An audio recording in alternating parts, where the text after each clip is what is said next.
옛날 옛적 깊은 산골짜기 아래 작은 마을이 있었어요. 그 마을 앞으로는 맑은 시냇물이 졸졸 흐르고 뒤로는 푸른 산이 병풍처럼 둘러싸고 있어서 경치가 무척이나 아름다웠죠. 마을 사람들은 대대로 농사를 지으며 평화롭게 살아왔는데 이 마을 한쪽 구석에 낡은 초가집 한 채가 있었습니다. 그 초가집에는 홀어머니와 어린 아들이 단둘이 살고 있었어요. 아이의 아버지는 아이가 겨우 3살 되던 해에 갑작스러운 병으로 세상을 떠났습니다. 어머니는 어린 아들을 안고 밤새 통곡했지만 이내 마음을 다잡고 홀로 아이를 키우기로 결심했죠. 이 아이만큼은 꼭 훌륭하게 키울게요. 그게 당신에게 할 수 있는 마지막 약속이겠지요. 어머니는 하늘을 향해 다짐했어요. 세월이 흘러 아이는 무럭무럭 자랐습니다. 비록 아버지 없이 자랐지만 어머니의 사랑을 듬뿍 받으며 건강하고 밝게 컸죠. 그런데 이 아이에게는 남다른 점이 하나 있었어요. 바로 머리가 비상하게 좋다는 것이었습니다.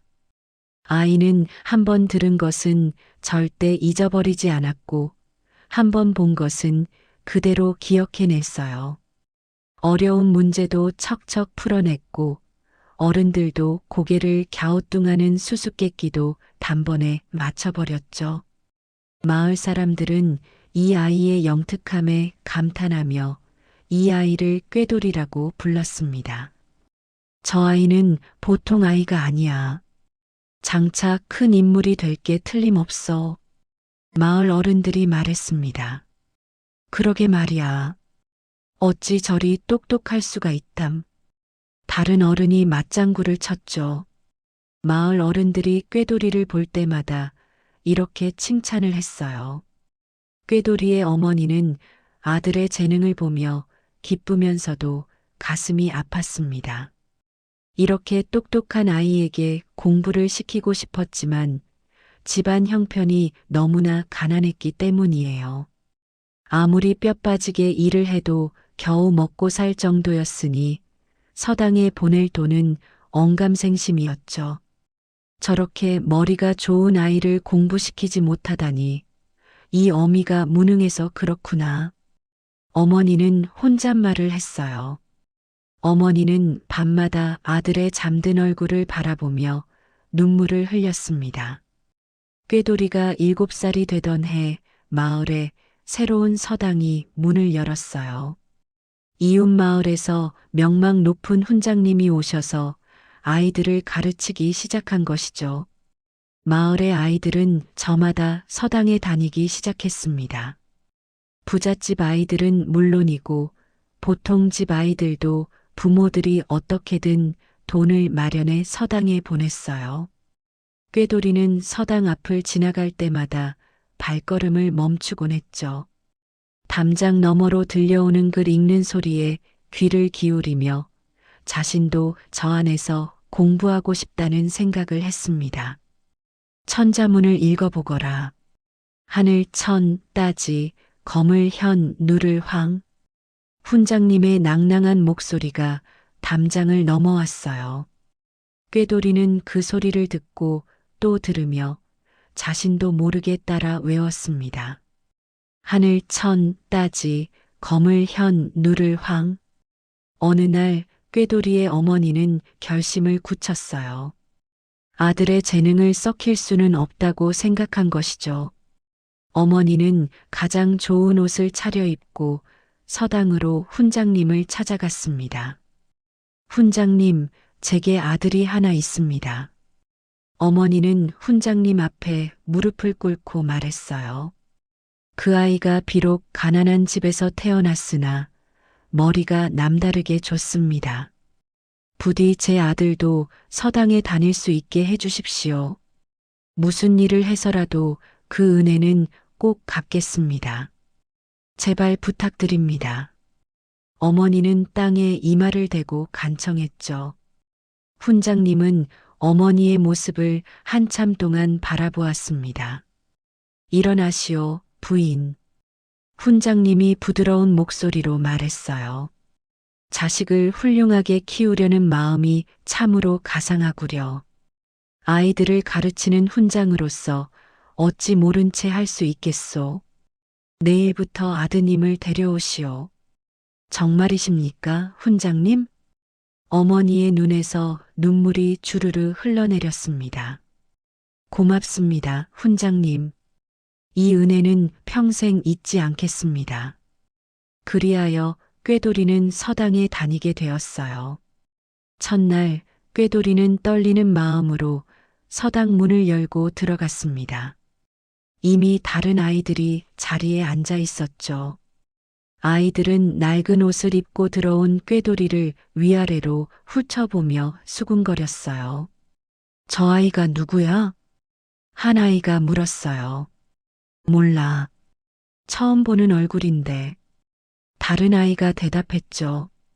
옷이 너무 남루하잖아. 저런 아이가 어떻게 서당에 들어온 거지? 또 다른 아이가 말했습니다. 아이들의 시선이 따가웠지만 꾀돌이는 개의치 않았습니다. 그저 공부를 할 수 있다는 것이 너무나 기뻤거든요. 훈장님이 꾀돌이에게 자리를 지정해 주었어요. 오늘부터 이 아이가 우리 서당에 함께하게 되었다. 이름이 무엇이냐? 마을 사람들 모두 저를 꾀돌이라고 부릅니다. 훈장님. 꾀돌이라 참 재미있는 이름이로구나. 자, 오늘은 천자문부터 배워보자꾸나. 훈장님이 천자문 책을 펼쳐 읽기 시작했습니다. 하늘 천 따지 검을 현 누를 황. 다들 따라 읽어보거라. 하늘 천 따지 검을 현 누를 황. 아이들이 일제히 따라 읽었어요. 꾀돌이도 함께 읽었는데 그의 목소리는 또렷하고 정확했습니다. 이미 담장 너머로 수없이 들어 외우고 있었기 때문이죠. 훈장님은 꾀돌이의 발음에 귀를 기울였어요.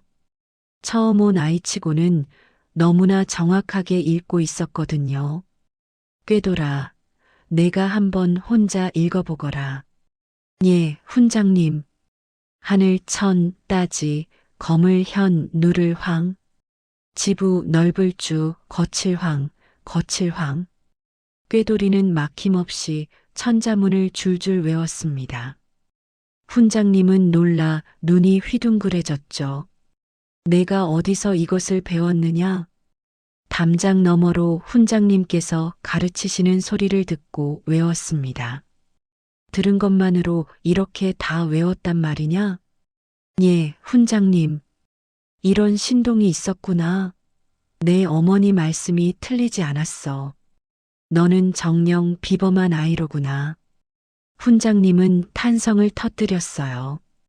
그날부터 훈장님은 꾀돌이를 특별히 아끼기 시작했습니다. 꾀돌이의 재능이 너무나 뛰어났기 때문이에요. 다른 아이들이 10번을 읽어야 겨우 외우는 것을 꾀돌이는 한두 번 읽으면 술술 외웠죠. 글의 뜻을 묻는 질문에도 꾀돌이만은 정확하게 대답했습니다. 과연 대단하구나. 내가 열심히 공부하면 반드시 과거에 급제하여 큰 인물이 될 것이다. 훈장님은 틈만 나면 꾀돌이를 칭찬했어요. 꾀돌이는 공부를 더욱 열심히 했습니다. 집에 돌아가면 어머니가 새벽부터 밤늦게까지 힘든 일을 하는 것을 보았거든요. 삭바느질도 하고 남의 집 빨래도 하고 들일도 거들었죠. 그 모습을 볼 때마다 꾀돌이의 가슴이 찢어지는 것 같았습니다.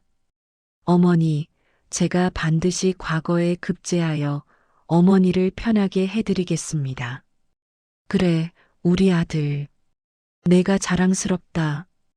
어머니는 아들의 손을 꼭 잡으며 미소 지었어요. 그러나 서당의 다른 아이들은 점점 꾀돌이를 미워하기 시작했습니다. 몇 년씩 공부를 한 자기들보다 글솜씨가 훨씬 뛰어났기 때문이에요. 게다가 꾀돌이 때문에 훈장님께 비교당하며 꾸지람을 듣기 일쑤였죠. 너희들은 몇 년이나 배웠는데 아직도 그것밖에 못 외우느냐? 꾀돌이를 한번 보거라. 훈장님이 이렇게 말씀하실 때마다 아이들은 속으로 부글부글 끓었습니다. 저 가난뱅이 녀석 때문에 우리가 꾸지람을 듣다니. 한 아이가 투덜거렸어요. 언젠가는 꼭 혼을 내주고 말 테다. 다른 아이가 이를 갈며 말했죠. 아이들은 이를 갈며 복수할 기회만 노렸어요. 세월이 흐르고 흘러 아이들은 어느덧 늠름한 청년으로 자랐습니다. 꾀돌이도 어른만큼 키가 훌쩍 컸습니다. 얼굴은 준수했고 눈빛은 총명하게 빛났으며 말씨는 또박또박하여 누가 봐도 범상치 않은 청년이었어요. 하루는 훈장님이 꾀돌이와 그의 친구들을 불러놓고 말씀하셨습니다. 너희들도 들었겠지만 이번에 한양에서 과거 시험이 있다는구나. 이것은 너희 인생에 있어 아주 중요한 기회이니라. 너희들 모두 한양으로 올라가 마음껏 실력을 뽐내도록 해라. 그동안 갈고 닦은 학문을 과거장에서 펼쳐보거라. 훈장님의 말씀에 서당 청년들의 가슴이 두근거렸어요. 드디어 과거 시험을 볼 기회가 온 것이죠. 과거에 급제하면 벼슬길에 나아가 출세할 수 있었습니다. 집안의 명예를 드높이고 부귀영화를 누릴 수 있는 길이 열리는 것이었어요. 명심하겠습니다, 훈장님. 청년들이 일제히 대답했습니다. 시험 날짜가 하루하루 다가오자 마을은 온통 과거 시험 이야기로 떠들썩했어요. 집집마다 과거 보러 떠날 준비를 하느라 야단법석이었죠. 먼 길에 갈아입을 옷과 집신을 장만하고 도중에 먹을 음식을 만들어 보따리에 싸고 노잣돈을 준비했습니다. 부잣집에서는 아들을 위해 하인까지 딸려 보냈어요. 좋은 말에 태우고 편하게 먹고 잘 수 있도록 만반의 준비를 했죠. 그러나 꾀돌이네 집은 달랐습니다. 어머니는 땅이 꺼져라 한숨만 내쉬었어요. 한양에 갈 노잣돈은커녕 당장 먹을 쌀도 없는 형편이었기 때문이죠. 아이고, 이를 어째. 우리 아들이 그토록 공부를 열심히 했건만 노잣돈이 없어 과거를 보러 가지 못하다니. 이 못난 어미가 무능해서 그렇구나. 어머니는 한탄했어요. 어머니는 밤새 눈물을 흘렸습니다. 꾀돌이는 어머니의 한숨소리에 잠을 이루지 못했어요. 그러나 어머니 앞에서는 애써 밝은 표정을 지었죠. 어머니, 너무 걱정 마세요. 제가 어떻게든 한양으로 가는 방법을 찾아보겠습니다. 하지만 노잣돈이 없는데 어떻게? 반드시 방법이 있을 겁니다. 믿어주세요, 어머니. 꾀돌이는 어머니를 안심시키려 했지만 사실 마땅한 방법이 없었습니다. 한양까지는 아주 먼 길이었거든요. 도중에 먹을 음식과 잠잘 곳을 마련하려면 돈이 필요했어요. 빈손으로는 도저히 갈 수 없는 노릇이었죠. 꾀돌이는 밤새 궁리하다가 문득 좋은 생각이 떠올랐습니다. 그래, 이 방법밖에 없어. 다음 날 꾀돌이는 서당 친구들 중에서 제일 부자인 아이를 찾아갔어요. 그 아이의 이름은 억돌이였는데 마을에서 가장 큰 부잣집 외아들이었습니다. 집에 논밭이 수백 마직이나 되었고 하인만도 수십 명이었죠. 억돌아, 할 말이 있어. 뭔데? 빨리 말해. 바쁘거든. 억돌이는 거만한 표정으로 꾀돌이를 내려다보았어요. 그는 평소에도 꾀돌이를 깔보고 무시했습니다. 가난한 집 아이가 자신보다 공부를 잘한다는 것이 늘 불쾌했기 때문이죠. 혹시 한양에 가는 길에 하인으로 나를 쓰는 건 어떨까? 내 짐은 내가 지고 갈 테니까. 가는 동안 나를 먹여주기만 하면 돼. 뭐, 내가 내 하인이 되겠다고? 억돌이의 눈이 번쩍 빛났어요. 항상 훈장님께 칭찬만 듣던 꾀돌이를 하인으로 부릴 수 있다니 이보다 더 통쾌한 일이 어디 있겠습니까? 좋아. 그렇게 하자. 내가 원한다면 말이야. 억돌이는 겉으로는 아무렇지 않은 척했지만 속으로는 기뻐서 펄쩍펄쩍 뛰고 싶은 마음이었습니다. 단 내 앞에서는 무조건 허리를 굽히고 말끝마다 날이라고 불러야 한다. 알겠지? 알았어. 꾀돌이는 굴욕적인 조건이었지만 받아들일 수밖에 없었어요. 과거 시험을 보는 것이 무엇보다 중요했기 때문이죠. 이리하여 꾀돌이는 겨우 과거 시험을 보러 떠날 수 있게 되었습니다. 출발 전날 밤 어머니는 꾀돌이의 손을 꼭 잡고 말씀하셨어요. 아들아, 가는 길에 조심하거라. 그리고 무슨 일이 있어도 기죽지 말거라. 내가 비록 남의 짐을 지고 가지만 실력만은 누구에게도 뒤지지 않는다. 예, 어머니. 반드시 좋은 소식을 가지고 돌아오겠습니다.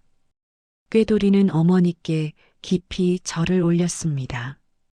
다음 날 아침 과거를 보러 가는 일행이 출발했어요. 억돌이는 좋은 말 위에 의기양양하게 앉아 있었고 그 뒤로 짐을 진 하인들이 따랐죠. 꾀돌이는 그 맨 뒤에서 무거운 짐보따리를 지고 터벅터벅 걸었습니다. 서당 친구들도 함께 길을 떠났어요. 그들은 꾀돌이가 억돌이의 하인 노릇을 하는 것을 보고 속으로 고소해했죠. 꼴 좋다. 평소에 훈장님께 칭찬만 듣더니 이제 보니 저게 진짜 모습이었군.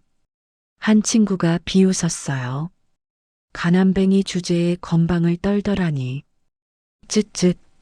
다른 친구가 혀를 찼습니다. 친구들은 수군거리며 비웃었습니다. 꾀돌이는 그들의 말을 다 들었지만 모른 척했어요. 지금은 참을 때였죠. 한양까지는 정말 먼 길이었습니다. 하루 이틀 걷다 보니 다리도 아프고 배도 고프고 무엇보다 심심해서 견딜 수가 없었어요. 그때 억돌이가 짓궂은 웃음을 지으며 말했습니다. 얘들아, 우리 심심한데 길장가 놀이나 할까? 길장가 놀이? 그게 뭐야? 라고 한 친구가 물었어요. 가다가 지나가는 가마를 만나면 그 가마에 탄 아가씨에게 장가드는 거야. 물론 진짜 장가드는 건 아니고 그냥 장난으로 하는 거지. 장가드는 사람은 크게 잔치를 벌이는 거다. 음식을 잔뜩 사서 다 같이 먹자는 거야. 라고 억돌이가 설명했죠. 오, 그거 재미있겠다. 한 친구가 손뼉을 쳤어요. 좋아하자. 다른 친구들도 동의했습니다. 친구들은 박수를 치며 좋아했습니다. 놀이가 시작되었어요. 한 명씩 번갈아 가며 신랑이 되었습니다. 마침 지나가는 가마를 만나면 그 사람이 장가든 것으로 치고 잔치를 벌였죠. 첫 번째로 억돌이의 차례가 왔어요. 마침 어느 양반댁 가마가 지나갔고 내가 장가들었다. 오늘은 내가 쏜다. 억돌이가 큰 소리 쳤어요. 억돌이는 주막에 들러 산해진미를 잔뜩 시켰어요. 푸짐한 음식이 상에 가득 차려지자 친구들은 환호하며 맛있게 먹었죠. 다음은 다른 친구의 차례였습니다. 그 친구도 지나가는 가마를 만나 장가들었고 역시 큰 잔치를 벌였어요. 이렇게 한 명 한 명 번갈아 가며 장가들고 잔치를 벌이고 음식을 먹었습니다. 마침내 꾀돌이의 차례가 돌아왔어요. 꾀돌이는 속으로 조마조마했습니다. 돈이 한 푼도 없는데 가마가 지나가면 큰일이었거든요. 다행히 한참을 가도 가마는 보이지 않았어요. 다행이다. 돈도 없는데 정말 잘된 일이야. 꾀돌이가 가슴을 쓸어내리고 있는데 저 멀리서 화려한 가마 한 채가 오는 게 아니겠어요. 게다가 가마 주위의 하인들까지 여럿 딸린 것이 귀한 집 아가씨의 행차임이 틀림없었습니다. 친구들은 오래전부터 꾀돌이를 골탕 먹이려고 벼르던 터라 이때다 싶어 환호했어요. 와, 꾀돌이가 장가들었다. 한 친구가 소리쳤어요.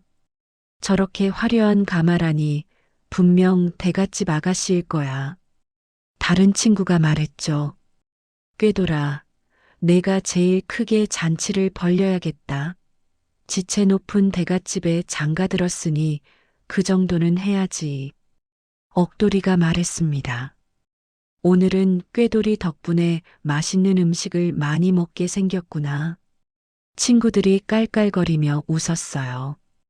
꾀돌이는 금세 울상이 되어버렸죠. 얘들아, 내가 잔치할 돈이 어디 있니? 어차피 장난삼아 하는 놀이인데 한 번만 봐주라. 꾀돌이가 사정했어요. 흥, 어림없는 소리. 약속을 어겼으니 넌 마땅히 벌을 받아야 해. 억돌이가 차갑게 말했습니다. 심술궂은 친구들은 꾀돌이가 든 짐을 몽땅 빼앗았어요. 그러고는 길가의 커다란 나무에 꾀돌이를 꽁꽁 묶어 놓았죠. 우리가 언젠가는 혼을 내주겠다고 했지? 오늘이 바로 그날이야. 잘 있어라, 꾀돌이. 과거 시험 잘 봐. 친구들은 깔깔대며 웃으면서 모두 도망쳐 버렸습니다. 억돌이는 뒤도 돌아보지 않고 가버렸어요. 꾀돌이는 나무에 묶인 채 홀로 남겨졌습니다. 자기도 모르게 눈에서 눈물이 주르르 흘러내렸죠.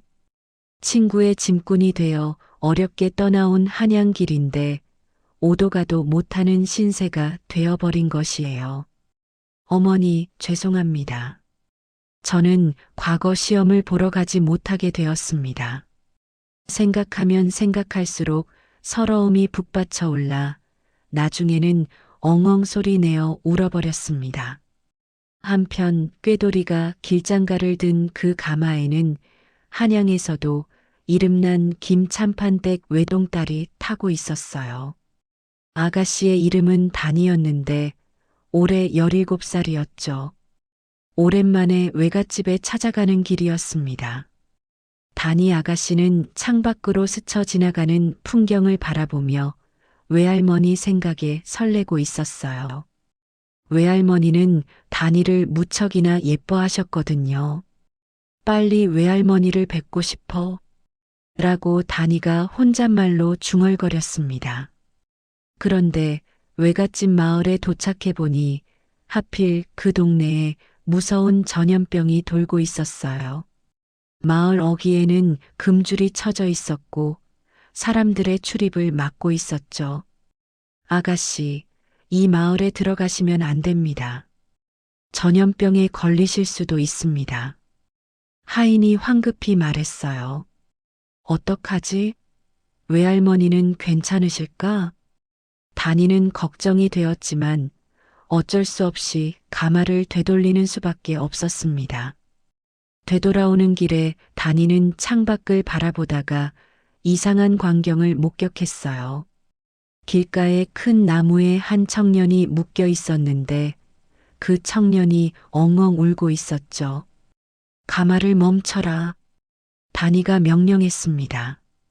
가마가 멈추자 단이는 조심스럽게 가마에서 내렸어요. 저 청년은 왜 저기에 묶여 있는 것이냐?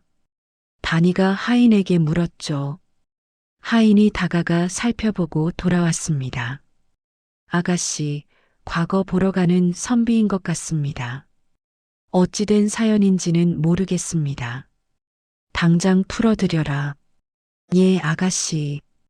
하인들이 달려가 꾀돌이를 묶고 있던 줄을 풀어주었어요. 꾀돌이는 얼떨떨한 표정으로 주위를 둘러보았죠. 눈앞에 화려한 가마와 하인들, 그리고 아름다운 아가씨가 서 있었습니다. 어찌하여 여기에 묶여 계셨는지요? 다니가 부드러운 목소리로 물었어요. 꾀돌이는 그제야 정신을 차렸습니다. 아가씨, 감사합니다. 풀어주셔서요. 무슨 사연이 있으신지요?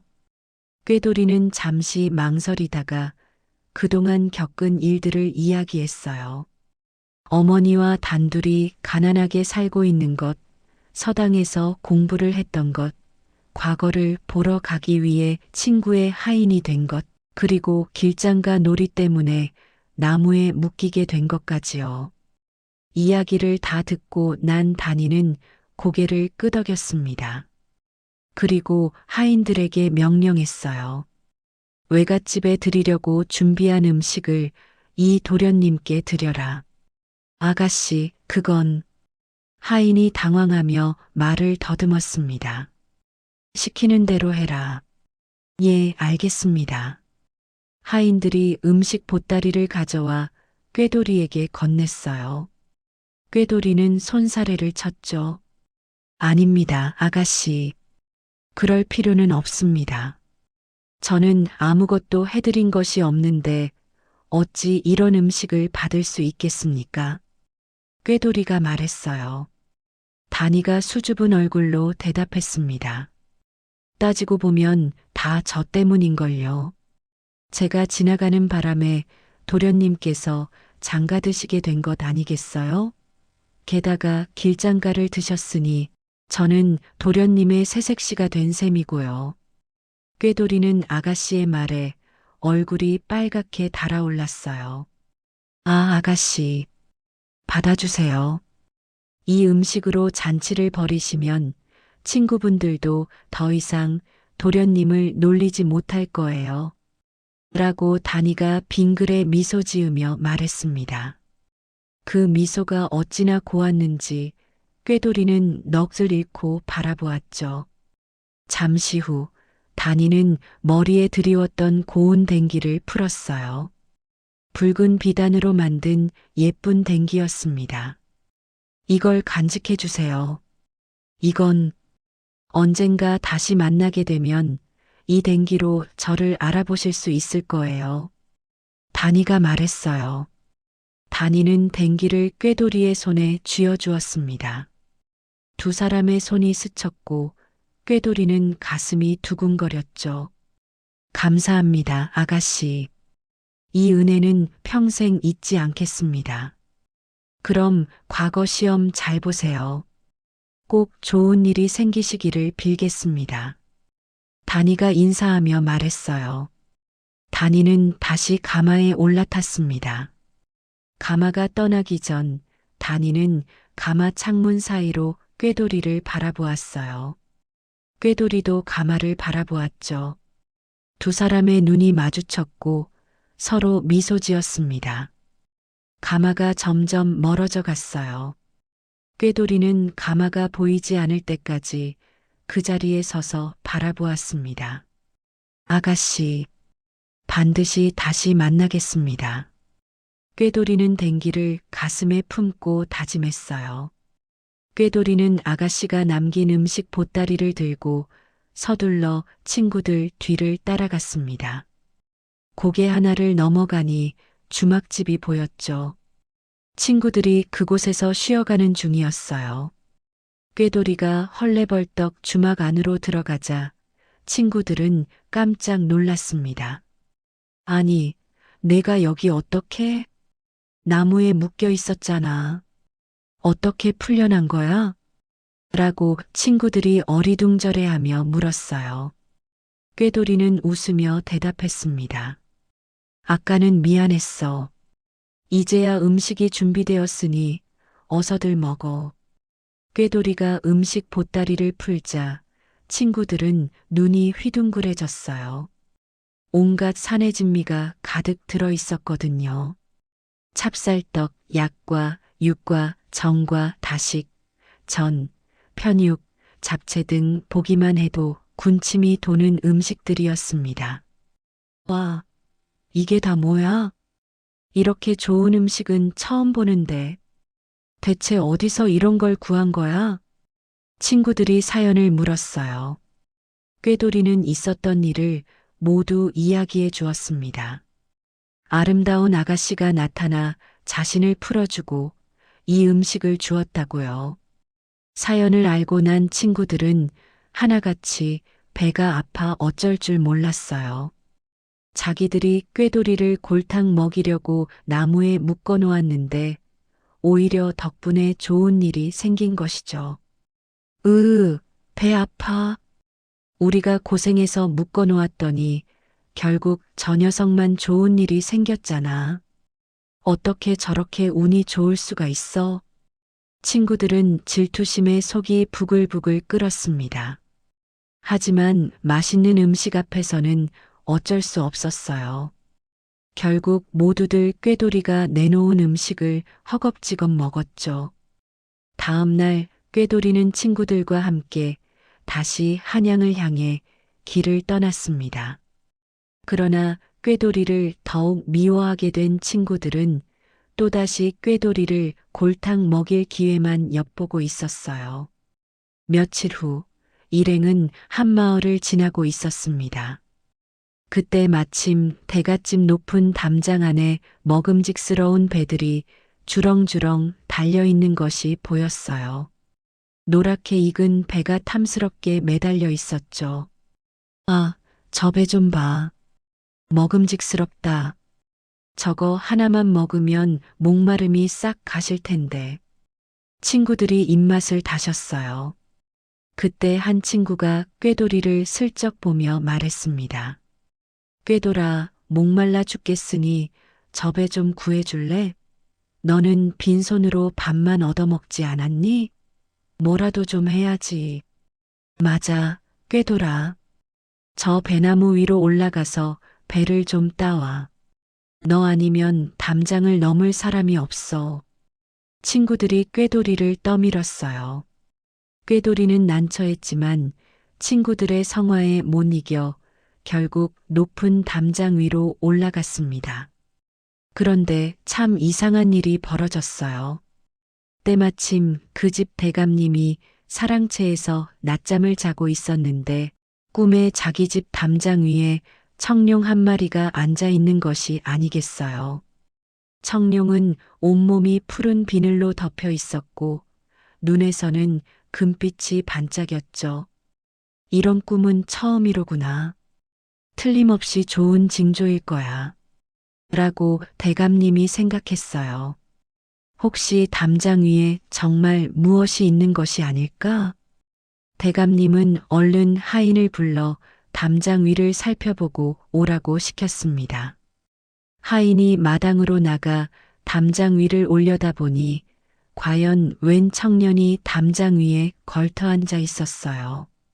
웬 놈이냐? 하인이 천둥 같은 소리를 질렀습니다. 담장 아래에 있던 친구들은 기겁을 하고 36개 주랭랑을 쳤어요. 너나 할 것 없이 앞다투어 도망가 버렸죠. 결국 꾀돌이만 하인에게 붙들려 대감님 앞에 끌려왔습니다. 대감님은 끌려온 청년을 찬찬히 살펴보았어요. 비록 옷차림은 남루했지만 이목구비가 뚜렷하고 눈빛이 총명하게 빛났죠. 범상치 않은 인물이라는 것이 한눈에 느껴졌습니다. 보아하니 과거를 보러 온 청년 같은데 어찌하여 남의 집 담장 위에 올라가 있었던 게냐? 라고 대감님이 물었어요. 꾀돌이는 고개를 숙이고 솔직하게 대답했습니다. 죄송합니다, 대감님. 친구들이 배가 먹고 싶다고 해서 제가 따오려고 담장에 올랐습니다. 결코 다른 뜻은 없었습니다. 처벌을 달게 받겠습니다. 대감님은 꾀돌이의 대답을 듣고 고개를 끄덕였어요. 솔직하구나. 거짓말을 하거나 변명을 하지 않는 것이 마음에 드는구나. 대감님은 속으로 생각했습니다. 꿈에 본 청룡이 바로 이 젊은이로구나. 분명 범상치 않은 인물이야. 대감님은 꾀돌이의 정직한 마음과 또박또박한 말투, 총명하게 빛나는 눈빛에 마음이 끌렸어요. 내 이름이 무엇이냐? 꾀돌이라고 합니다. 어디서 왔느냐?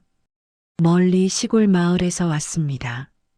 과거 시험을 보러 한양으로 가는 중입니다. 공부는 어디서 했느냐? 마을 서당에서 훈장님께 배웠습니다. 꾀돌이가 대답했어요.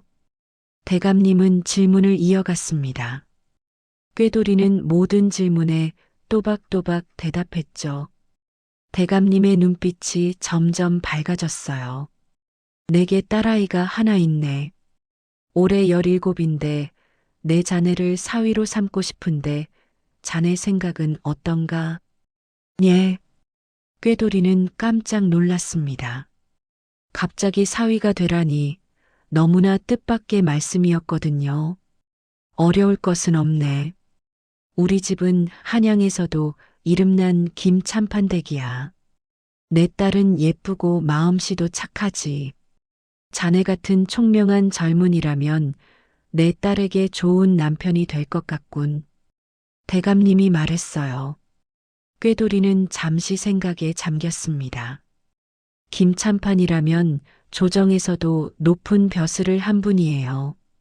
그런 분의 사위가 된다면 앞길이 탄탄해질 것이 분명했죠. 가난한 어머니도 더 이상 고생하지 않아도 될 것입니다. 그러나 꾀돌이의 마음속에는 다른 사람이 있었어요. 며칠 전 나무에 묶여 울고 있을 때 자신을 풀어주었던 아가씨, 그 아름다운 미소, 수줍은 목소리, 그리고 붉은 댕기. 꾀돌이는 품속에서 댕기를 꺼냈습니다. 대감님 말씀은 황송하오나 저는 이 댕기의 주인에게 큰 은혜를 입었습니다. 댕기라고? 대감님이 물었어요. 예. 며칠 전에 어떤 아가씨께서 저를 위기에서 구해주시고 이 댕기를 주셨습니다. 만약 과거에 급제한다면 반드시 이 댕기의 주인을 찾아 아내로 삼을 것입니다. 그것이 제가 드릴 수 있는 보답이옵니다. 꾀돌이가 말했습니다. 대감님은 꾀돌이가 내민 댕기를 가만히 쳐다보았어요. 붉은 비단 위에 금실로 수놓인 무늬가 있었죠. 그 무늬를 보는 순간 대감님의 눈이 커졌습니다. 이 댕기는 혹시 아가씨의 이름이 무엇이더냐? 이름은 여쭤보지 못했습니다. 다만 한양에서 오셨다고. 한양에서 외갓집에 가는 길이었다고 하더냐? 예, 그렇습니다. 그런데 전염병이 돌아서 되돌아가는 중이라고 하셨습니다. 꾀돌이가 대답했어요. 대감님의 얼굴이 환하게 밝아졌습니다. 이거야말로 하늘이 맺어준 인연이로구나. 예, 무슨 말씀이십니까? 그 댕기는 바로 내 외동딸 다니의 것이니라. 대감님이 말했어요. 정령이옵니까? 꾀돌이는 믿을 수 없다는 표정으로 대감님을 바라보았습니다. 그 아름다운 아가씨가 바로 김참판 대감님의 딸이라니. 틀림없다. 이 댕기는 내가 직접 비단을 골라 만들어준 것이니까. 이 금실 무늬를 봐라. 우리 집안의 가문의 문양이 새겨져 있지 않느냐? 아, 꾀돌이는 할 말을 잃었어요. 운명이란 이런 것일까요? 나무에 묶여 울고 있을 때 자신을 구해준 아가씨가 바로 지금 사위 삼겠다고 하신 대감님의 딸이라니. 이보다 더 놀라운 우연이 어디 있겠습니까? 이리 오너라. 대감님이 하인을 불러 안채로 사람을 보냈습니다. 잠시 후 한 아가씨가 마당으로 나왔어요. 꾀돌이는 그 얼굴을 보자마자 알아보았죠. 아가씨, 어머, 그때 그 도련님, 단이도 꾀돌이를 알아보며 말했어요. 두 사람은 얼굴을 붉히며 서로를 바라보았습니다. 단이야, 어찌 된 일이냐? 너도 이 청년을 알고 있느냐? 대감님이 물었어요. 단이가 수줍게 대답했습니다. 예, 아버지. 며칠 전에 외갓집에 가다가 이 도련님을 만났습니다. 나무에 묶여 계셔서 제가 풀어드렸고 음식을 드렸습니다. 그리고 제 댕기를 드렸습니다. 어찌하여 댕기까지 주었느냐? 그것은 라고 단이가 말끝을 흐렸어요. 얼굴이 더욱 빨갛게 물들었습니다. 대감님은 딸의 표정을 보고 모든 것을 이해했어요. 허허, 이거야말로 천생연분이로구나. 하늘이 너희 둘을 맺어주신 것이야. 대감님은 기쁜 표정으로 두 손을 맞잡았습니다. 자네, 내 딸과 혼인할 생각이 있는가? 그것이? 꾀돌이는 머뭇거렸어요. 물론 단이 아가씨와 혼인하고 싶었습니다. 그러나 자신은 아직 아무것도 아닌 사람이었죠. 과거에도 급제하지 않았고 벼슬도 없었으며 집도 가난했어요. 제가 감히 아가씨를 아내로 맞을 자격이 있겠습니까? 저는 아직 과거에도 급제하지 못한 가난한 선비일 뿐입니다. 라고 꾀돌이가 말했어요. 허허, 그건 걱정 말게. 자네의 됨됨이를 보니 반드시 과거에 급제할 것이야. 그리고 설령 급제하지 못한다 해도 내 생각은 변함이 없네. 자네 같은 정직하고 총명한 사람이라면 내 딸에게 충분한 남편이야. 대감님이 말했습니다. 아버지 말씀이 맞아요. 단이가 용기를 내어 말했어요. 저도 도련님과 혼인하고 싶어요. 그날 도련님을 처음 뵈었을 때 마음이 끌렸어요. 비록 나무에 묶여 계셨지만 눈빛이 맑고 말투가 정직했어요. 이런 분이라면 평생을 함께해도 좋겠다고 생각했어요. 아가씨, 꾀돌이는 감격하여 눈물이 핑 돌았습니다. 좋다. 그렇다면 이리 정하자. 자네는 먼저 과거 시험을 보거라. 과거를 마치고 난 후에 혼인식을 올리자꾸나. 대감님이 말했어요. 감사합니다, 대감님. 꾀돌이는 깊이 절을 올렸습니다. 이리하여 꾀돌이는 꿈에도 생각하지 못한 벼락장가를 들게 되었어요. 며칠 후 과거 시험 날이 되었습니다.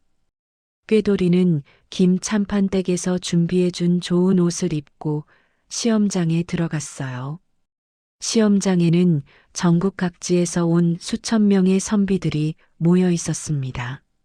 모두들 긴장한 표정으로 시험을 기다리고 있었죠. 꾀돌이의 서당 친구들도 시험장에 와 있었어요. 그들은 꾀돌이가 좋은 옷을 입고 당당하게 들어오는 것을 보고 깜짝 놀랐습니다. 저게 꾀돌이 아니야? 아니, 어떻게 저렇게 좋은 옷을? 우리가 담장에서 도망칠 때 잡혀갔다고 들었는데 무슨 일이 있었던 거지? 친구들이 수군거렸어요. 마침내 시험이 시작되었습니다. 문제지가 배부되었고 선비들은 일제히 붓을 들었죠. 꾀돌이는 문제를 읽었어요. 어렵기로 소문난 문제들이었지만 꾀돌이에게는 그리 어렵지 않았습니다. 그동안 서당에서 열심히 공부한 것이 빛을 발한 것이죠. 꾀돌이는 침착하게 답안을 작성해 나갔어요. 글씨는 바르고 또렷했으며 내용은 논리정연했습니다. 시험관들이 중간에 한 번씩 돌아다니며 답안지를 살펴보았는데 꾀돌이의 답안지를 보고 고개를 끄덕였죠. 시험이 끝났습니다. 합격자 발표까지 며칠을 기다려야 했어요. 드디어 발표 날이 되었습니다. 합격자 명단이 붙은 방 앞에 수많은 사람들이 모여들었죠. 장원급제, 꾀돌이, 외침 소리가 들렸어요. 꾀돌이는 장원급제를 한 것입니다. 수천 명의 응시자 중에서 가장 높은 점수로 합격한 것이죠. 와! 사람들이 환호했습니다. 꾀돌이는 기쁨에 눈물이 흘렀어요. 어머니, 해냈습니다. 장원 급제했습니다. 서당 친구들은 멍하니 서 있었죠. 억돌이도 다른 친구들도 모두 합격하지 못했습니다. 그들이 그토록 무시하고 괴롭혔던 꾀돌이만이 장원 급제를 한 것이에요. 어떻게 저게? 믿을 수가 없어. 우리가 몇 년을 공부했는데 저 녀석이 장원 급제라니. 친구들이 중얼거렸어요. 친구들은 질투와 후회로 가슴이 미어졌습니다. 장원 급제자에게는 임금님 앞에서 어전 행차를 하는 영광이 주어졌어요. 꾀돌이는 화려한 관복을 입고 백마를 타고 한양 거리를 행진했습니다. 양쪽으로 사람들이 구름처럼 몰려와 구경했죠. 저분이 이번 장원 급제자야. 와, 참 젊고 준수하구나. 앞날이 창창하겠어. 사람들의 환호가 쏟아졌습니다. 행차가 끝난 후 꾀돌이는 김참판댁으로 돌아왔어요. 대감님과 단이가 기다리고 있었죠. 축하하네. 역시 내 눈은 틀리지 않았어. 감사합니다, 장인어른. 꾀돌이가 인사했어요. 단이도 꾀돌이에게 다가와 축하 인사를 건넸습니다. 도련님, 진심으로 축하드립니다. 아가씨 덕분입니다. 아가씨가 저를 구해주지 않았더라면 오늘 이 자리에 있지 못했을 겁니다. 꾀돌이가 말했어요. 두 사람은 서로를 바라보며 미소 지었습니다. 얼마 후 성대한 혼례가 열렸어요. 김참판 댁에는 수많은 하객들이 모여들었죠. 고관대작부터 친척들, 이웃들까지 축하하러 왔습니다. 꾀돌이는 신랑 옷을 차려입고 단이는 붉은 화롯을 입었어요. 두 사람은 초례상 앞에 마주 서서 서로에게 절을 올렸습니다. 부디 백년해로 하시길 비옵니다. 주례의 축원이 끝나자 하객들이 일제히 박수를 쳤어요. 꾀돌이와 단이는 드디어 부부가 되었습니다. 혼례가 끝나고 며칠 후 꾀돌이는 고향으로 금이 환양했어요. 위풍당당하게 말을 타고 마을에 들어서자 마을 사람들이 모두 달려나와 환영했죠. 우리 마을에서 장원 급제자가 나왔다. 꾀돌이가 출세했어. 대단하다, 대단해. 마을 사람들이 환호했습니다. 꾀돌이는 곧장 집으로 향했어요. 낡은 초가집 앞에 어머니가 서 계셨죠. 어머니. 꾀돌이는 말에서 내려 어머니께 달려갔습니다. 그리고 깊이 절을 올렸어요. 어머니, 아들이 장원 급제하여 돌아왔습니다. 오냐, 오냐. 장하다, 내 아들아.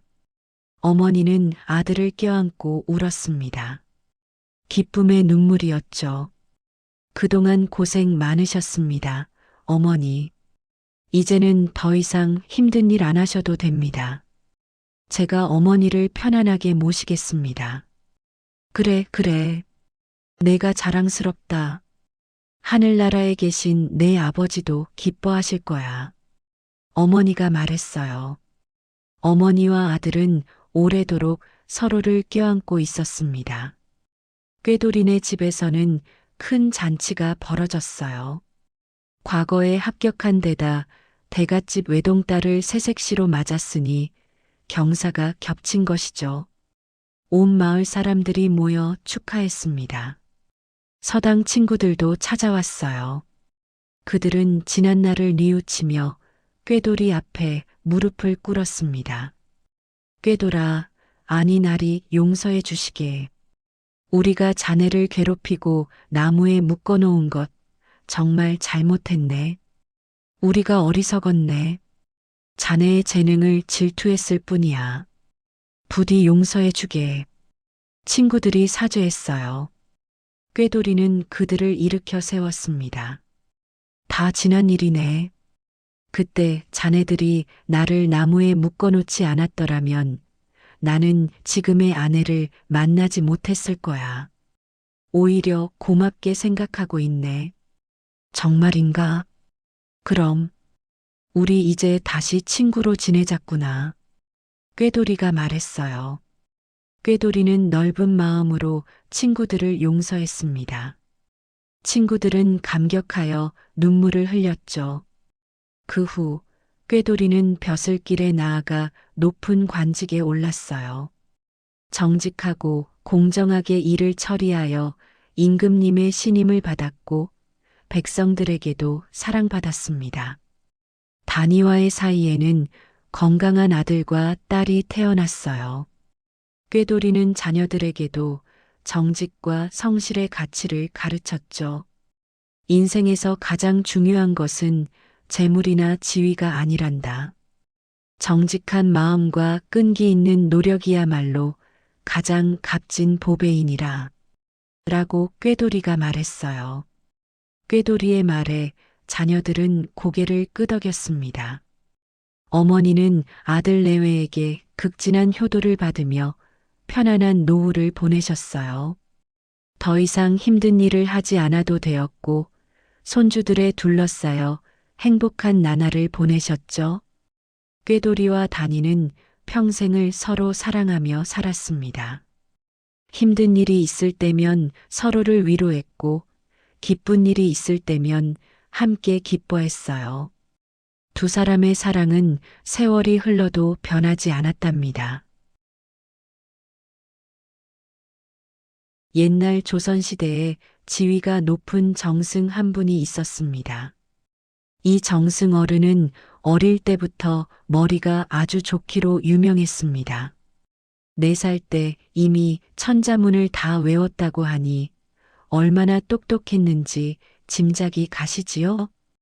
보통 아이들은 4살이면 겨우 말을 배우기 시작할 때인데 이 아이는 벌써 어려운 한자를 줄줄 외우고 있었으니 동네방네 소문이 자자했습니다.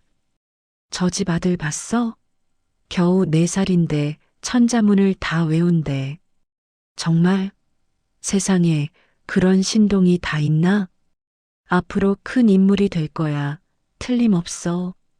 마을 사람들은 이 아이를 보며 감탄했습니다. 아이의 부모님은 어깨가 으쓱했지요. 아들이 자랑스러웠거든요. 아이는 자라면서 더욱 똑똑해졌습니다.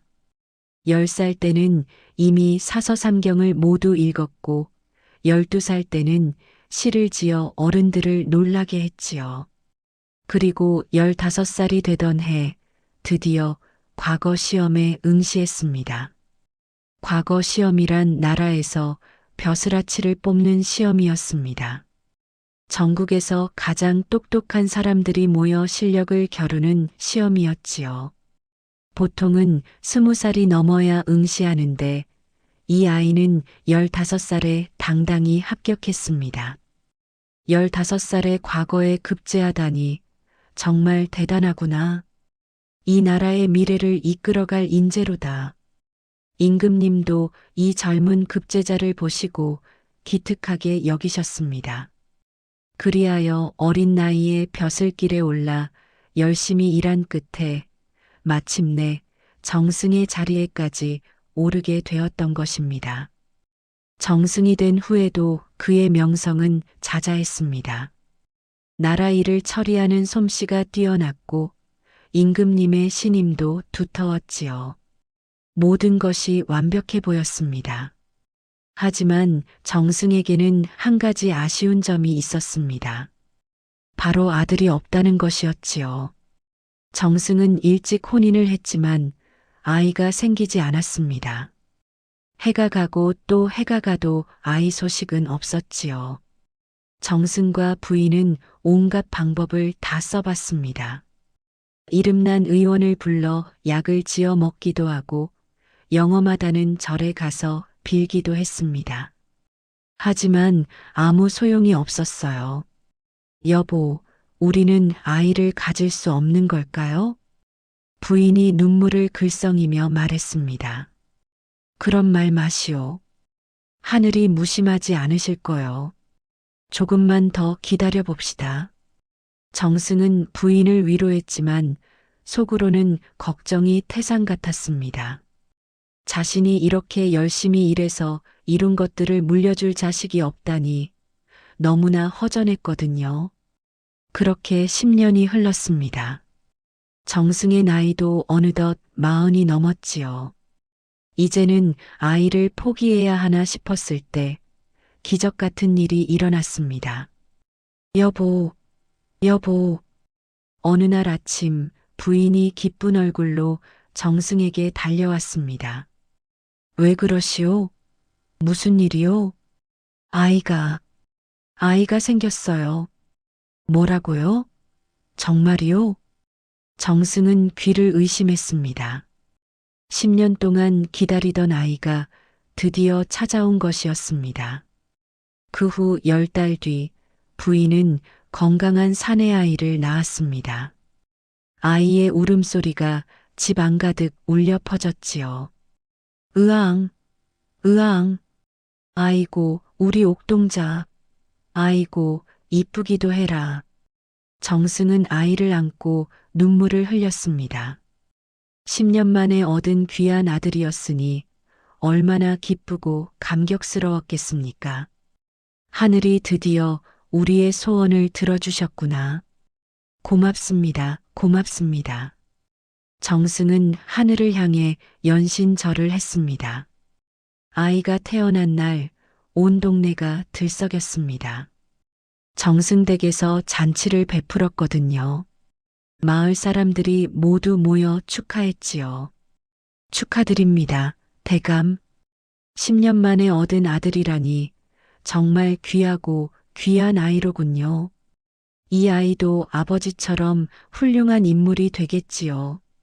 사람들의 축하에 정승은 어깨가 으쓱했습니다. 고맙소, 고맙소. 이 아이를 훌륭하게 키워서 나라의 보탬이 되는 인물로 만들겠소. 정승은 아들에게 큰 기대를 걸었습니다.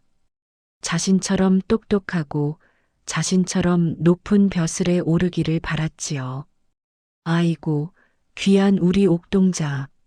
너도 이 아비처럼 높은 벼슬길에 올라야 하느니라. 알겠느냐? 정승은 아이를 안고 이렇게 말했습니다. 물론 갓난아기가 알아들을 리는 없었지만요. 세월이 흘러 아이는 무럭무럭 자랐습니다. 1살이 되고 2살이 되고 3살이 되었지요. 아이는 건강하게 잘 자랐습니다. 밥도 잘 먹고 잠도 잘 자고 밖에서 뛰어노는 것도 좋아했지요. 그런데 이상한 점이 하나 있었습니다. 아이가 말을 늦게 배우는 것이었어요. 보통 아이들은 2살쯤 되면 엄마 아빠 정도는 말하는데 이 아이는 3살이 되어서야 겨우 말을 하기 시작했습니다. 이상하네. 내가 어릴 때는 말을 일찍 배웠는데. 정승은 걱정이 되었지만 아이마다 다르다고 생각하며 넘겼습니다. 늦되는 아이가 더 크게 된다고 하잖아. 우리 아들도 곧 영민해지겠지. 정승은 스스로를 위로했습니다. 아이가 4살이 되었습니다. 정승은 아들에게 천자문을 가르치기 시작했습니다. 자신이 4살 때 천자문을 다 외웠으니 아들도 그럴 수 있을 거라 생각했거든요. 자, 오늘부터 아비가 글을 가르쳐 주마. 이게 뭔지 아느냐? 이것은 하늘 천자니라. 하늘을 뜻하는 글자지. 정승은 붓으로 큰 글씨를 써서 아들에게 보여주었습니다. 하늘, 천? 아이가 멍하니 글자를 바라보았습니다. 그래, 하늘천. 따라 해보거라. 하늘천, 하늘, 천. 잘했다. 이번에는 땅지. 땅을 뜻하는 글자니라. 땅, 지. 아이는 아버지가 시키는 대로 따라했습니다. 하지만 눈빛이 흐릿했어요. 무슨 뜻인지 이해하지 못하는 것 같았지요. 다음 날 정승은 다시 아들에게 물었습니다. 자, 어제 배운 글자가 뭐였지? 이 글자가 뭐라고 했느냐? 정승이 하늘 천자를 가리키며 물었습니다. 그게 뭐였더라? 아이가 고개를 갸우뚱했습니다. 하늘 천이라고 했잖아. 기억 안 나느냐? 아, 하늘 천. 맞다, 하늘 천이었어요.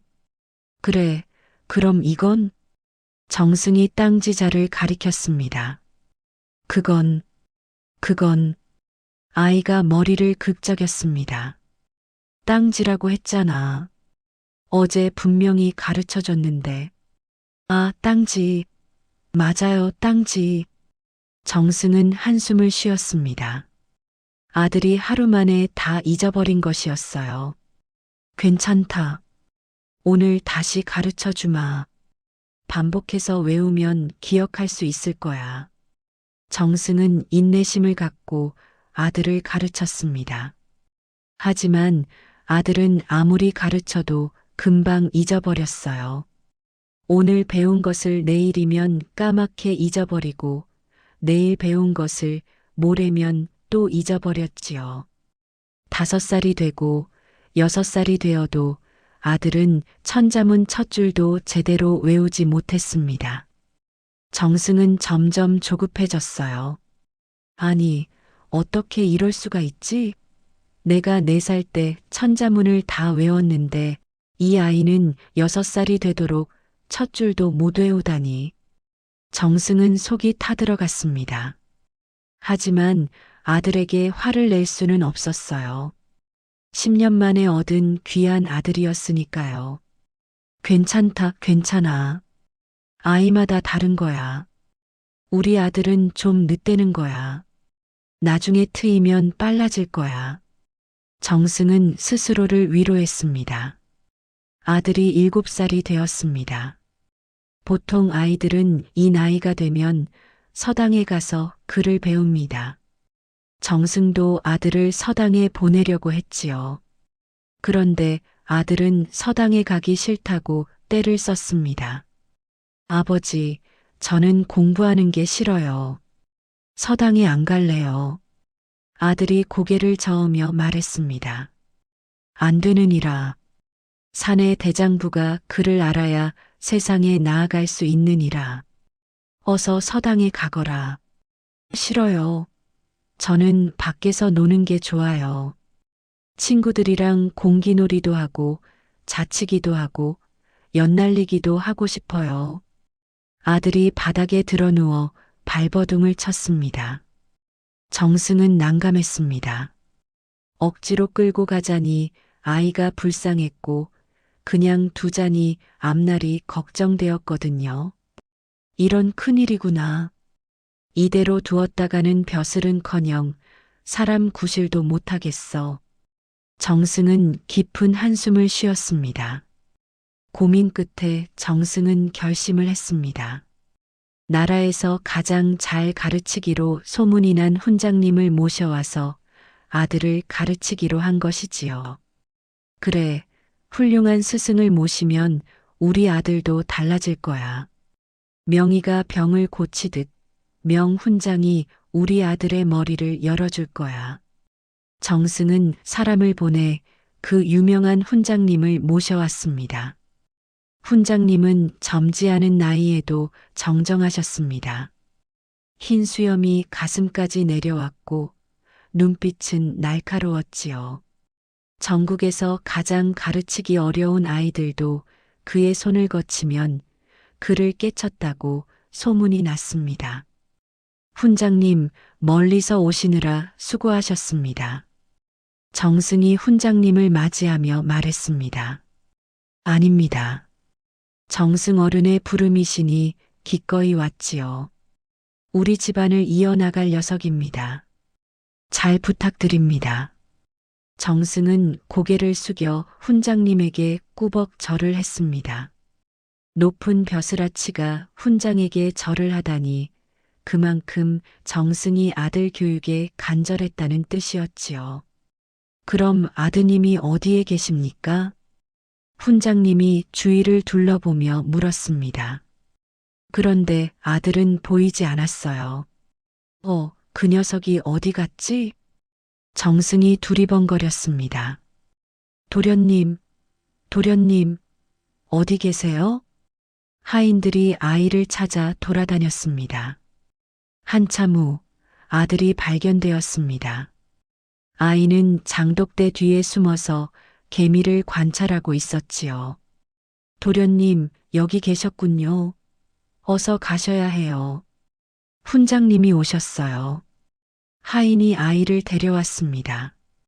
아들은 흙투성이가 된 손으로 코를 후비며 나타났습니다. 옷에는 풀잎이 묻어 있었고 머리카락은 엉망이었지요. 이게 무슨 꼴이냐? 훈장님 앞에서 이게 무슨 꼴이냐 말이다. 정승이 버럭 화를 냈습니다. 장독대 뒤에 개미집이 있어요, 아버지. 개미들이 줄 지어 다니는 게 재미있어요. 아들이 천진난만하게 대답했습니다. 이런, 어서 가서 손 씻고 오너라. 그리고 훈장님께 절해라. 네. 아들이 마지못해 손을 씻고 왔습니다. 그리고 쭈뼛쭈뼛 훈장님 앞에 섰지요. 훈장님, 잘 부탁드립니다. 아들이 어색하게 절을 했습니다. 훈장님은 아이를 유심히 바라보았습니다.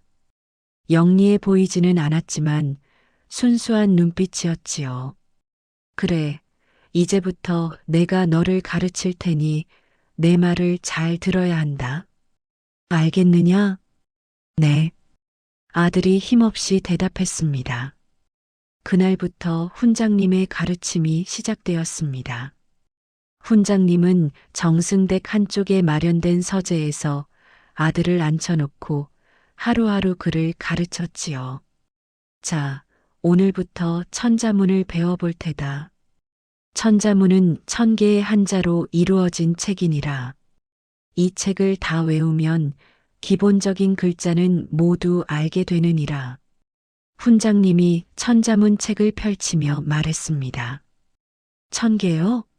그걸 어떻게 다 외워요? 아들이 눈을 동그랗게 뜨며 물었습니다. 하나씩 하나씩 외우면 되느니라.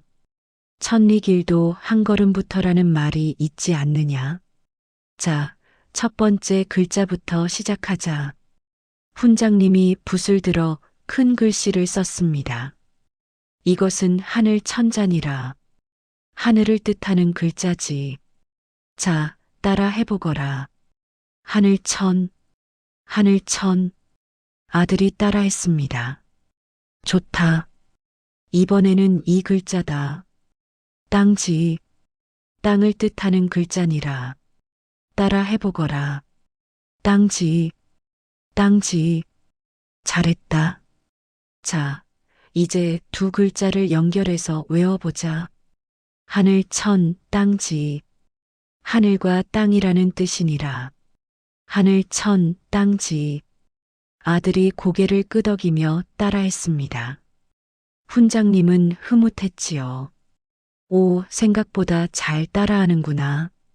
이 아이가 그렇게 미련하지는 않은 것 같은데? 훈장님은 처음에 희망을 품었습니다.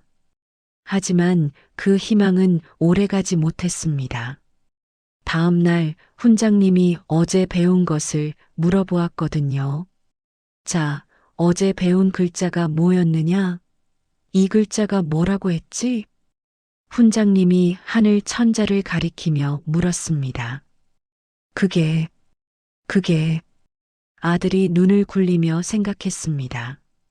어제 분명히 가르쳐 줬는데, 하늘 천이라고 했지 않느냐? 아, 하늘 천이요? 그래, 하늘 천. 그럼 이건? 훈장님이 땅지자를 가리켰습니다. 이건, 아들이 머리를 극적였습니다. 땅지라고 했지 않느냐? 기억 안 나느냐?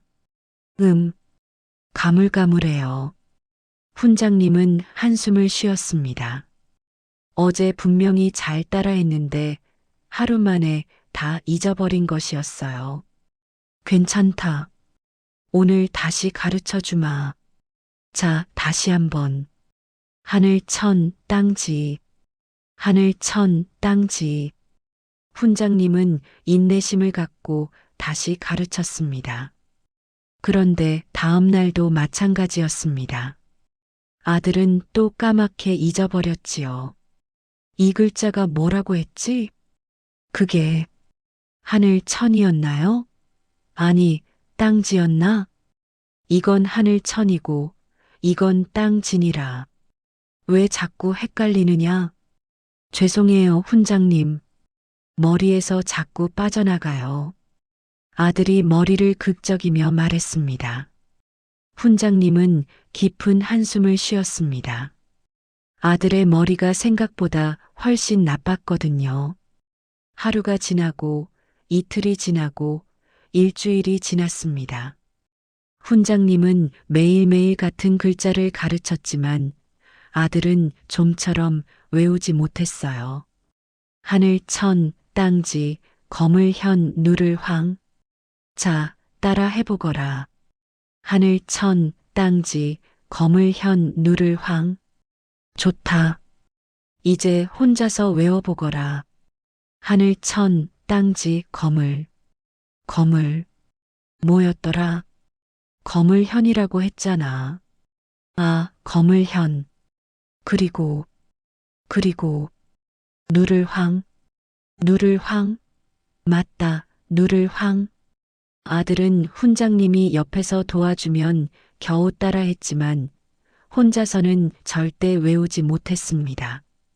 한 달이 지나고 두 달이 지났습니다. 훈장님은 지쳐갔어요. 아무리 가르쳐도 아들은 천자문 첫 줄도 외우지 못했거든요. 이런 아이는 처음이야. 도대체 머리에 뭐가 들었는지 모르겠구나. 훈장님은 혼잣말을 했습니다. 어느덧 1년이 흘렀습니다. 훈장님은 1년 동안 아들을 가르쳤지만 아들은 여전히 천자문 첫 줄을 외우지 못했어요. 하늘 천, 땅지, 거물 현, 누를 황. 자, 이제 외워보거라. 하늘 천, 땅지. 그 다음이 뭐였더라? 거물 현이라고 했잖아. 100번도 더 말했는데 왜 기억을 못하느냐? 죄송해요, 훈장님. 머리가 나빠서요. 아들이 풀이 죽어 대답했습니다. 훈장님은 한숨을 푹 쉬었습니다. 화가 났지만 아이에게 화를 낼 수는 없었어요. 그래, 괜찮다. 내일 또 하자. 훈장님은 아이를 달래며 말했습니다. 2년이 지나고 3년이 흘렀습니다. 훈장님은 3년 동안 아들을 가르쳤습니다. 매일매일 같은 글자를 똑같은 방법으로 가르쳤지요. 하늘 천. 훈장님이 고삐를 하늘로 번쩍 들어 올리듯 손을 들며 말했습니다. 하늘 천. 아들이 따라했습니다. 땅지. 훈장님이 손을 땅으로 내리며 말했습니다. 땅지. 아들이 따라했습니다. 자, 이제 이 글자가 뭐라고 했지? 훈장님이 하늘 천자를 가리켰습니다. 그게 하늘 천인지 땅지인지 가물가물한데요. 아들이 고개를 갸우뚱했습니다. 훈장님의 인내심이 마침내 폭발했습니다. 이런, 그렇게 외우고도 아직도 모르냐? 내 살다 너처럼 미련한 놈은 처음 본다. 훈장님이 소리를 버럭 질렀습니다. 죄송해요, 훈장님. 아들이 눈물을 글썽였습니다. 훈장님은 잠시 숨을 고르고 이렇게 덧붙였습니다.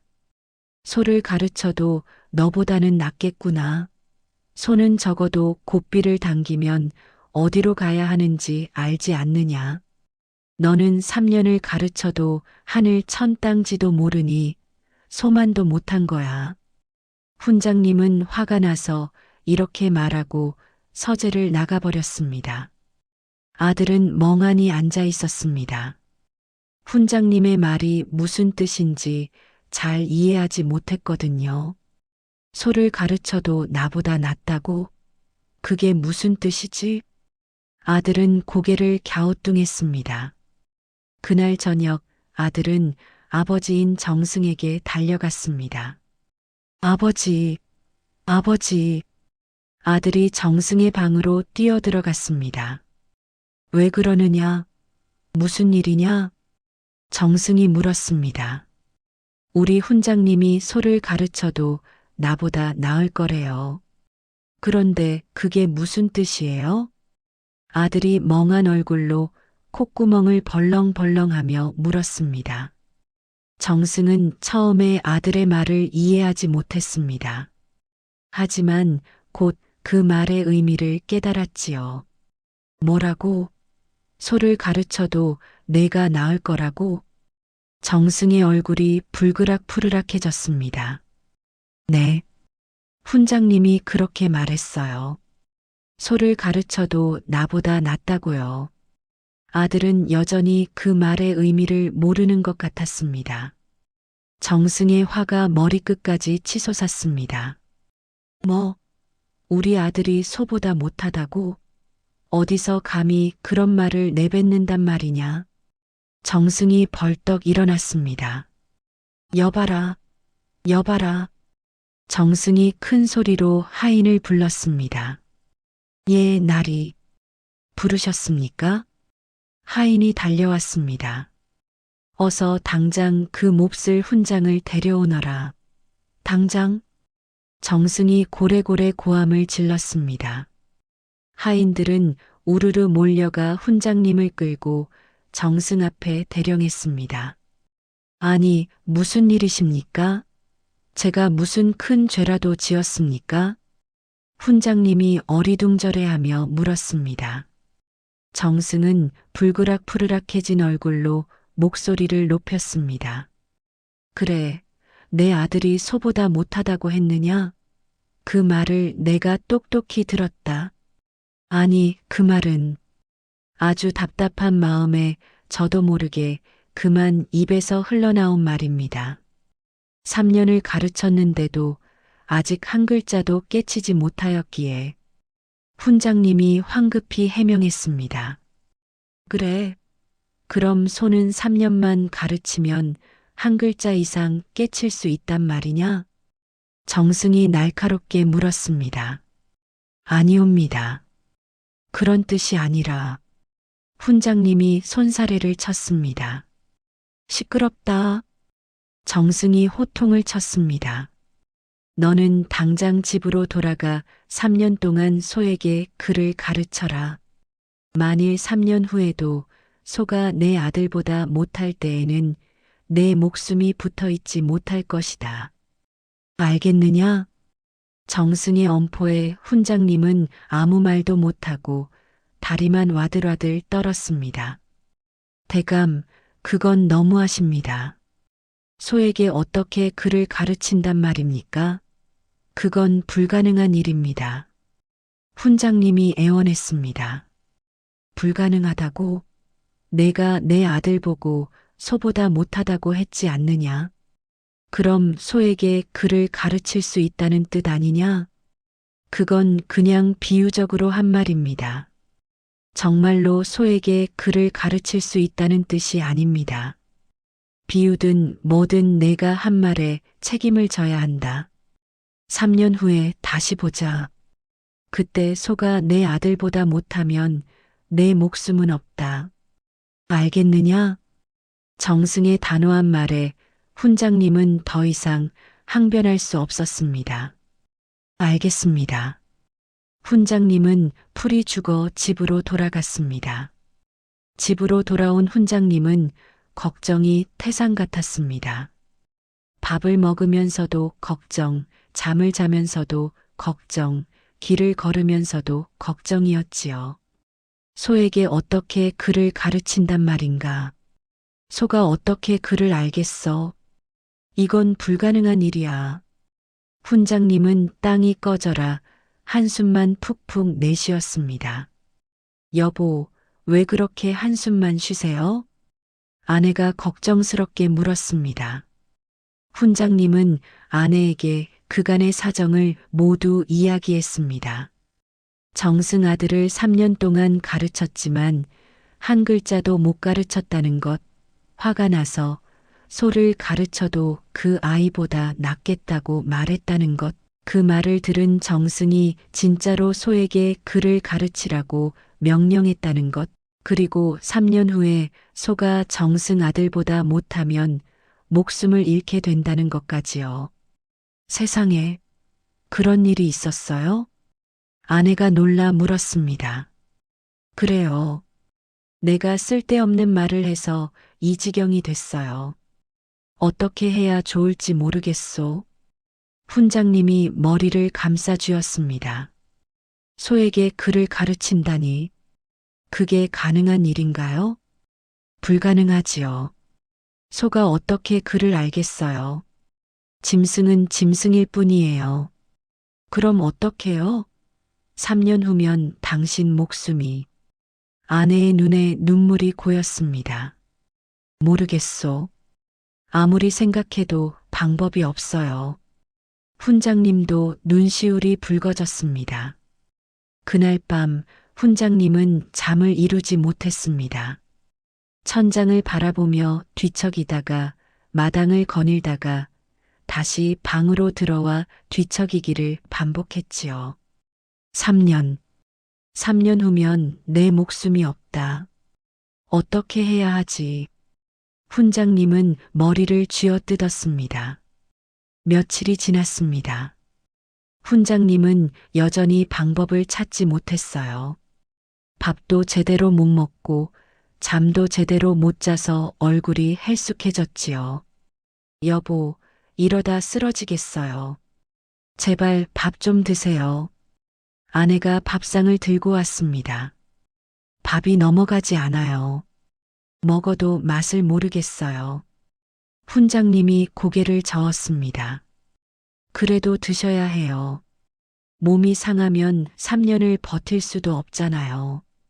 아내의 말에 훈장님은 마지못해 숟가락을 들었습니다. 밥을 먹으면서도 훈장님의 머릿속에는 오직 한 가지 생각뿐이었습니다. 어떻게 하면 소에게 글을 가르칠 수 있을까? 방법이 없을까? 그때 마당에서 소 울음소리가 들려왔습니다. 음매. 훈장님 집에서는 소를 한 마리 키우고 있었습니다. 밭을 갈 때 쓰는 소였지요. 저 소에게 글을 가르쳐야 한다. 어떻게? 훈장님은 소 울음소리를 들으며 생각에 잠겼습니다. 그래도 한번 해보는 수밖에 없지. 앉아서 죽을 수는 없으니까. 훈장님은 결심을 했습니다. 어차피 방법이 없으니 일단 시도라도 해보기로 한 것이지요. 그래, 한번 해보는 거야. 될 대로 되라지. 어느 날 아침 훈장님은 소매를 걷어 올리고 외양간으로 갔습니다. 소는 여물을 먹고 있었습니다. 훈장님이 다가가자 소는 멀뚱멀뚱 훈장님을 바라보았지요. 음매. 소가 눈을 깜빡이며 훈장님을 쳐다보았습니다.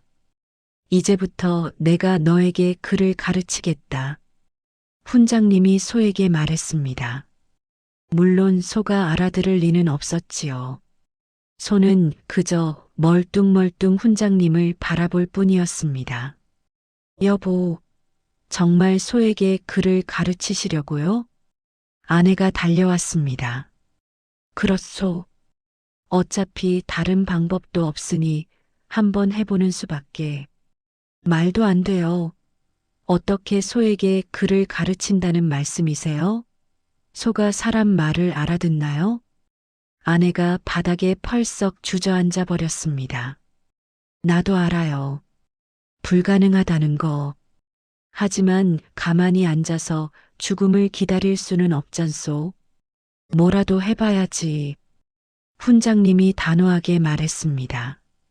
훈장님은 소의 고삐를 잡았습니다. 그리고 큰 소리로 외쳤지요. 하늘천. 훈장님이 고삐를 하늘 높이 번쩍 쳐들었습니다. 그 순간 깜짝 놀랄 만한 일이 벌어졌습니다. 소의 코에는 콧뚜레가 끼워져 있었는데 훈장님이 고삐를 위로 잡아당기자 콧뚜레에 연결된 코가 아팠는지 소가 머리를 하늘로 번쩍 들어올린 것이었습니다. 훈장님이 눈을 동그랗게 떴습니다. 음매.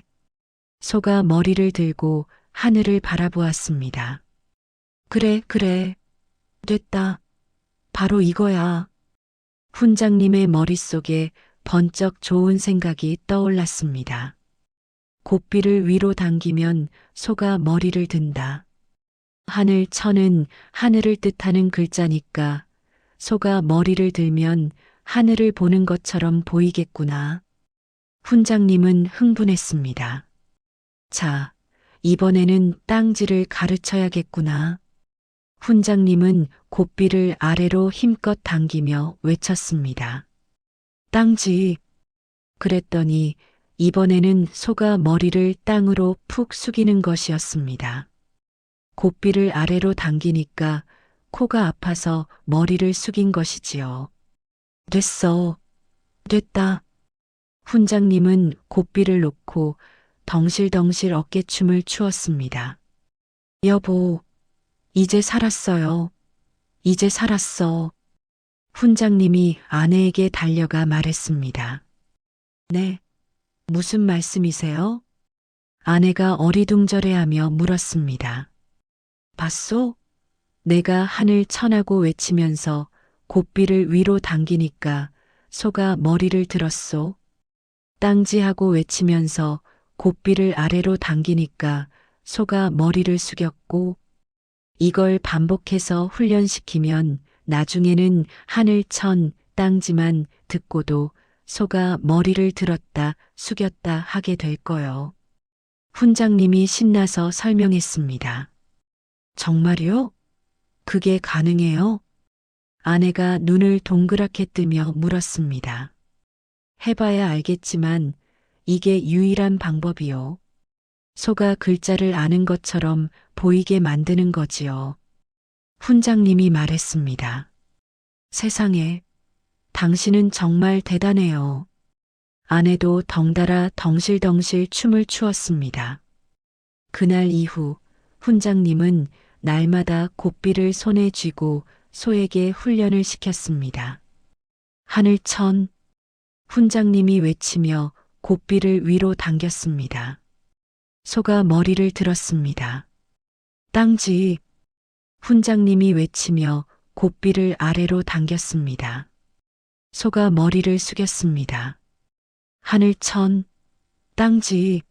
하늘천. 땅지. 훈장님은 반복해서 훈련시켰습니다.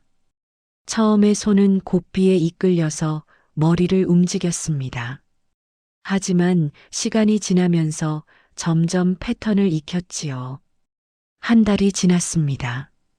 소는 훈장님의 목소리와 고삐의 움직임을 연결시키기 시작했습니다. 하늘천. 훈장님이 외치면 소가 머리를 들었습니다. 땅지. 훈장님이 외치면 소가 머리를 숙였습니다. 석 달이 지나자 소는 고삐를 살짝만 당겨도 반응했습니다. 이제 좀 반응이 빨라졌군. 좋아, 아주 좋아. 훈장님은 만족했습니다. 1년이 지났습니다. 소는 훈장님의 목소리만 듣고도 머리를 들었다 숙였다 했습니다. 하늘천, 소가 머리를 번쩍 들었습니다. 땅지, 소가 머리를 푹 숙였습니다. 훌륭해, 훌륭해. 훈장님은 소의 목을 쓰다듬어 주었습니다. 음매, 소가 기분 좋게 울었습니다.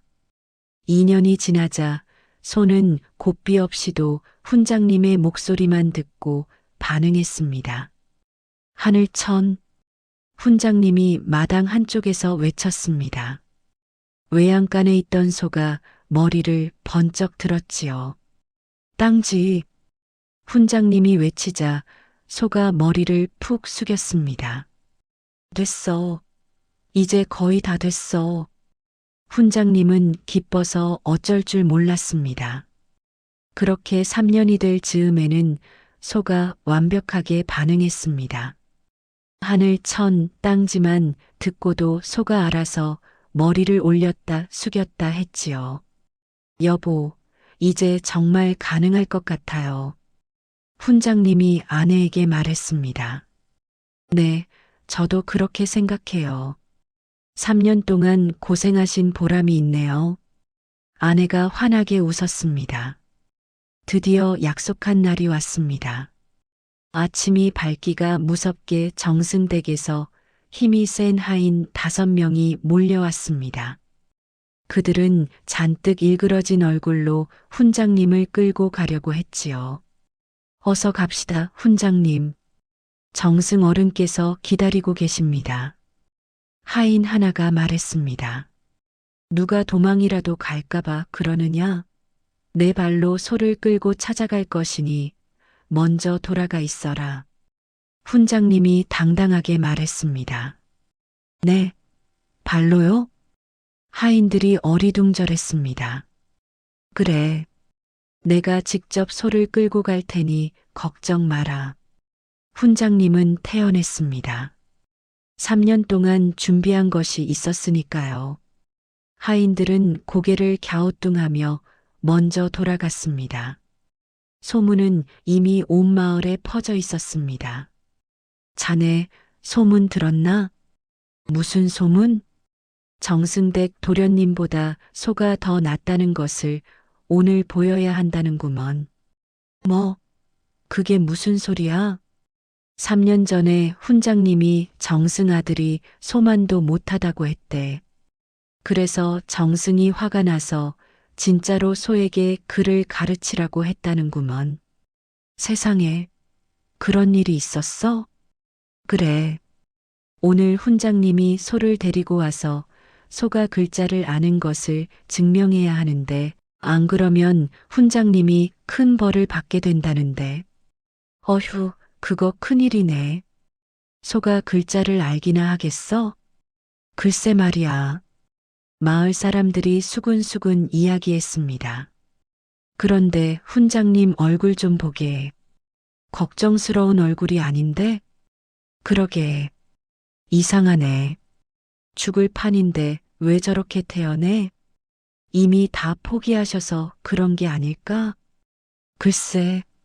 마을 사람들은 궁금해하며 정승댁으로 몰려갔습니다.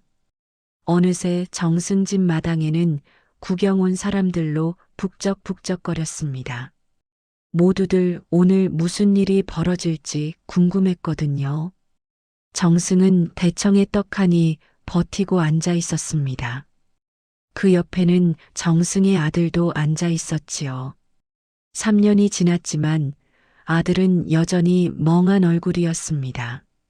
자, 약속을 잊지는 않았겠지? 정승이 큰 소리로 말했습니다. 물론입니다, 정승 어른. 훈장님이 당당하게 대답했습니다. 그동안 소에게 무슨 글자를 가르쳤느냐? 정승이 물었습니다. 2 글자를 가르쳤습니다. 하늘 천과 땅지입니다. 2 글자? 흥, 소가 두 글자를 안다고? 어디 한번 보여봐라. 정승이 비웃듯이 말했습니다. 훈장님은 마당 한가운데 소를 세웠습니다. 그리고 소에게서 몇 발자국 떨어져 섰지요. 마당을 가득 메운 사람들은 숨을 죽이고 지켜보았습니다. 훈장님이 큰 소리로 외쳤습니다. 하늘천. 그 순간 소가 그 말을 알아들었다는 듯이 머리를 하늘을 향해 번쩍 들어 올렸습니다. 세상에, 소가 하늘 천자를 아나 봐요. 믿을 수가 없어. 사람들이 놀라 탄성을 질렀습니다. 곧이어 훈장님이 또 큰 소리로 외쳤습니다. 땅지. 소가 머리를 땅을 향해 푹 숙였습니다. 세상에, 이럴 수가. 소가 땅지도 안 해. 어떻게 이런 일이. 사람들이 놀라서 뚫어지게 소만 쳐다봤습니다. 훈장님은 한 번 더 시범을 보였습니다. 하늘천.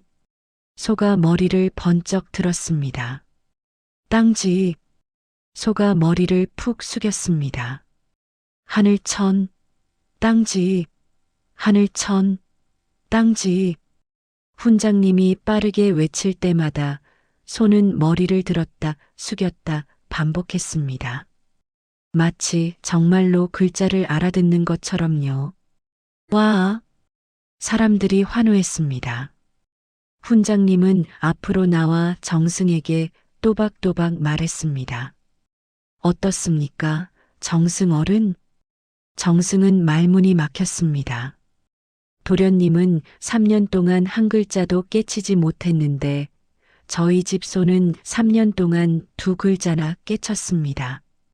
이만하면 소를 가르치는 게 낫다는 제 말이 꼭 틀린 말은 아니지요? 훈장님의 말에 여기저기서 웃음소리가 쿡쿡 새어나왔습니다. 푸아하, 훈장님 말씀이 맞네. 정승 아들보다 소가 낫구먼. 사람들이 웃었습니다. 정승 아들은 멍하니 소를 바라보고 있었습니다. 아버지, 저 소가 정말 글자를 아는 거예요? 조용히 해라. 정승이 아들에게 소리쳤습니다. 정승의 얼굴이 새빨갛게 달아올랐습니다. 창피해서 고개를 들 수가 없었지요. 온 마을 사람들 앞에서 자기 아들이 소보다 못하다는 것이 증명되었으니까요. 정승은 꿀먹은 벙어리처럼 아무 말도 못했습니다. 뭐라고 해야 할지 몰랐거든요. 전 이만 집으로 가겠습니다. 훈장님은 당당하게 말했습니다. 그러고는 소를 끌고 대문 밖으로 걸어 나갔습니다. 사람들은 훈장님에게 길을 내주었지요. 훈장님, 대단하십니다. 정말 지혜로우시네요. 사람들이 훈장님을 칭찬했습니다. 훈장님은 빙그레 미소를 지으며 집으로 돌아갔습니다.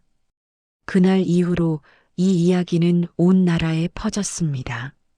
소에게 글을 가르친 훈장님 이야기, 그리고 소보다 못한 정승아들 이야기가 입에서 입으로 전해졌지요. 들었어? 정승아들이 소보다 못하대. 뭐, 그게 무슨 소리야?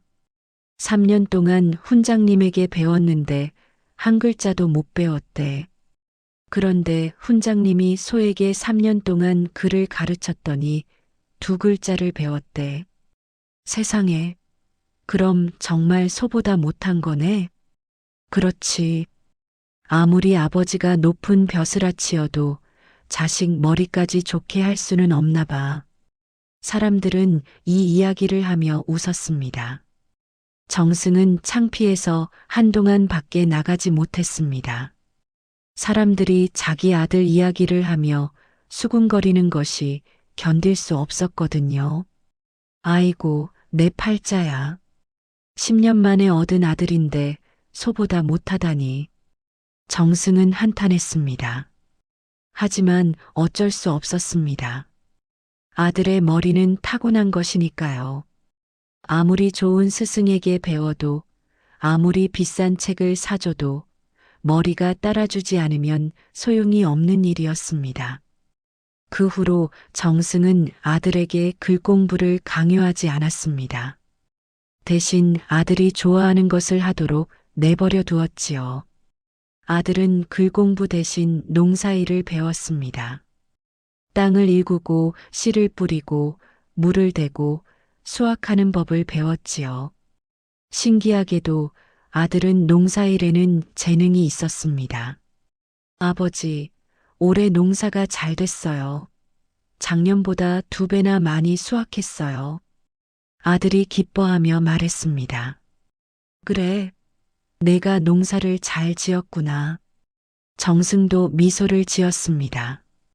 글 공부는 못했지만 아들은 다른 방면에서 재능을 발휘했습니다. 사람마다 잘하는 것이 다르다는 것을 정승은 뒤늦게 깨달았지요. 훈장님은 소에게 글을 가르친 지혜로운 훈장님으로 소문이 나서 더 많은 제자들이 찾아왔고 오래오래 행복하게 살았답니다.